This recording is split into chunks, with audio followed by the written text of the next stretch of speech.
बिस्मिल्लाहिर्रहमानिर्रहीम अस्सलाम वालेकुम। इमरान खान साहब सबसे बड़े सियासतदान साबित हो गए हैं।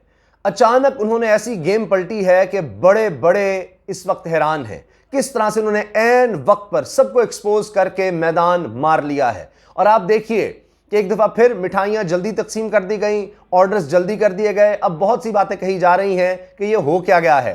परवेज़ इलाही साहब को वज़ीर आला के लिए ग्रीन सिग्नल दे दिया इमरान खान ने कि अब पंजाब के वज़ीर आला परवेज़ इलाही होंगे, और उसके बाद उनकी तरफ से अदम इत्मीनाद की तहरीक में हुकूमत का साथ देने का ऐलान कर दिया गया है। शहबाज गिल साहब ने इस पर तस्दीक की है, इस बात की तस्दीक की है, ट्विटर पर आकर ये बात कही है। कामरान खान साहब इस पर बहुत ज़्यादा दिलचस्प तबसरा कर रहे हैं, और यह भी कहा जा रहा है कि फिर कहते हैं जी कि खान को सियासत नहीं आती। तो लिहाजा इमरान खान साहब ने उसी पिच पर, यानी ये जोड़ तोड़ की जो पिच थी, पाकिस्तान की जो सियासत थी, उसी पिच पर दिखा दिया है कि यहां पर भी कप्तान छक्के भी लगा सकता है, हैट्रिक भी कर सकता है, छक्के छुड़ा भी सकता है। आप देखिए क्या हुआ, यानी सड़कों पर थे मौलाना फजलुर रहमान और मरियम नवाज साहिबा, हमजा शहबाज, पाकिस्तान पीपल्स पार्टी, सड़कों पर ही उन्हें खबर आ गई कि ये तो जनाब मामला इस्लामाबाद जाने से पहले निमट गया है।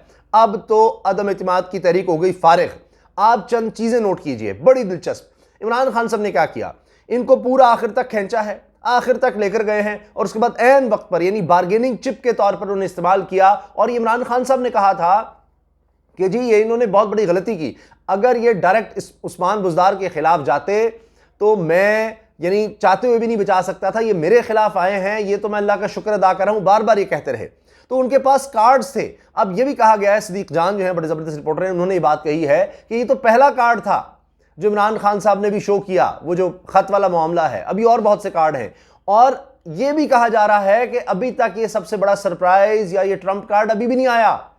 ये जो यानी मेरी नजर में तो कहानी खत्म कर दी अभी, बाकी क्या रह गया।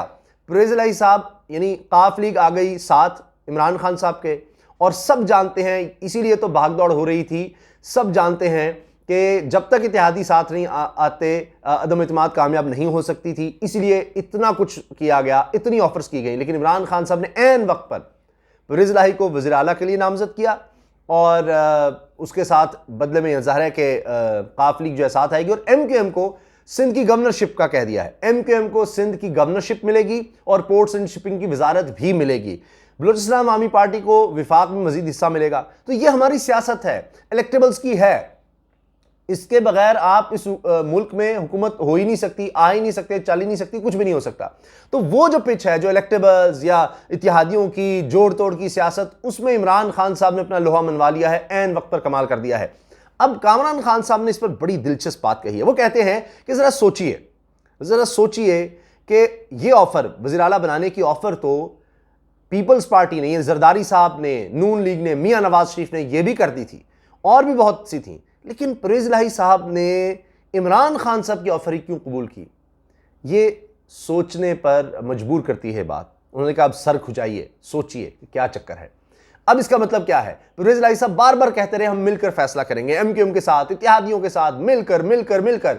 अब तो जनाब उन्होंने मिलकर जो फैसला किया है, अब लगता है कि वक्त आ गया कि अपोजिशन अब गालियां निकालेगी।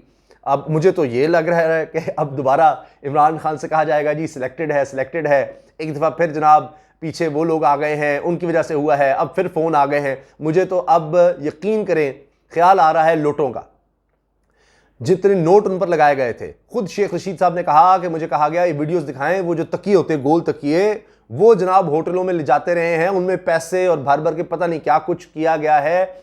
वो सारे लोटे कभी किसी जगह, कभी सिंध हाउस, कभी वहां से किसी जगह, कभी मैरियट होटल, कहां उनको फिराया गया है। फिर वहां का पता लग गया तो उधर भागो, मतलब भागना, अभी कोई जिंदगी रह गई उनकी, बर्बाद हो गए, मुंह दिखाने के काबिल नहीं रहे। कभी इधर भाग, कभी उधर भाग, अब सारी उम्र जस्टिफिकेशंस देते रहेंगे। तो वो अब उन्हीं पर तकिया हो गया, यानी अपोजिशन सारी मिलकर अब वो उनको बचाओ भी, उन पर लगाओ भी। अब वो क्या करेंगे, अब वो तो बर्बादी हो गई सारी। और अब मतलब GDA तो आप देखें ना, फहमीदा मिर्जा साहिबा तो 27 मार्च के जलसे में स्टेज पर मौजूद थी। और इसके अलावा आप देखिए कि आज जब ये तहरीक अदम इत्मीनाद के हवाले यानी पेश हुई है, शहबाज शरीफ साहब ने पेश की है, अब ये 31 मार्च तक मामला चला गया है। 31 मार्च को इस पर बहस होगी, फिर वोटिंग होगी। तो उस दिन ना तो MQM आई है, ना बलूचिस्तान आवामी पार्टी आई है, तो कहां से वो उनके साथ हो गए हैं।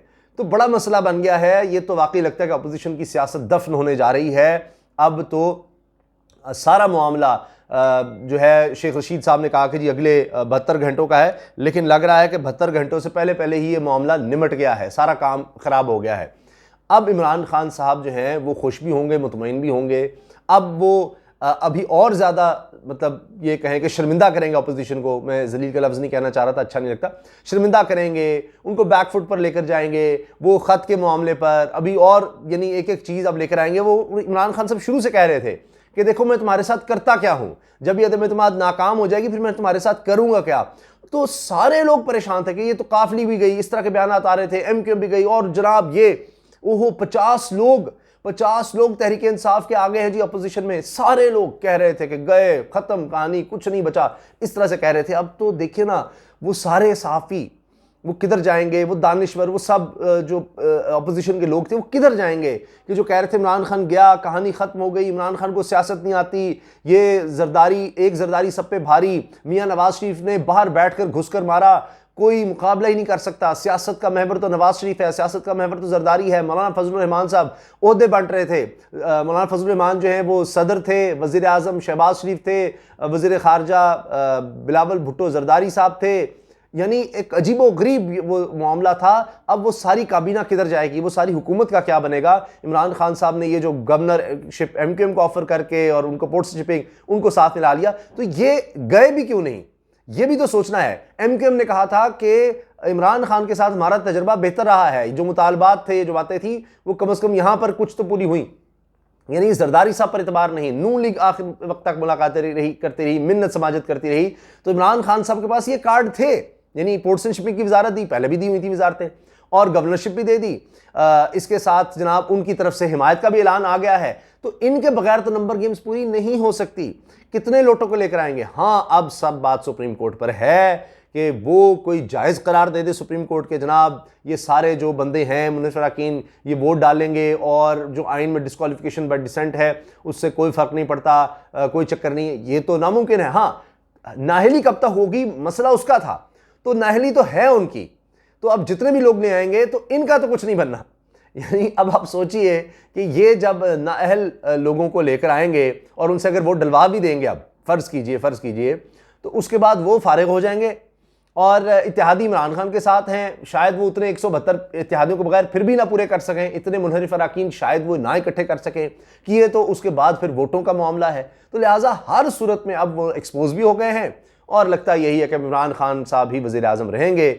और अब जिस तरह का खेल खेला गया, अब वो इससे जब गुजर जाएंगे तो और ज़्यादा ताकतवर हो जाएंगे, और फिर वही बात कि 2023 का इलेक्शन भी फिर इमरान खान के हाथ में आ जाएगा, और जनाब इधर अब सफ़े मातम ही होगी, और वो भी से शुरू हो जाएगी, आप देख लीजिएगा।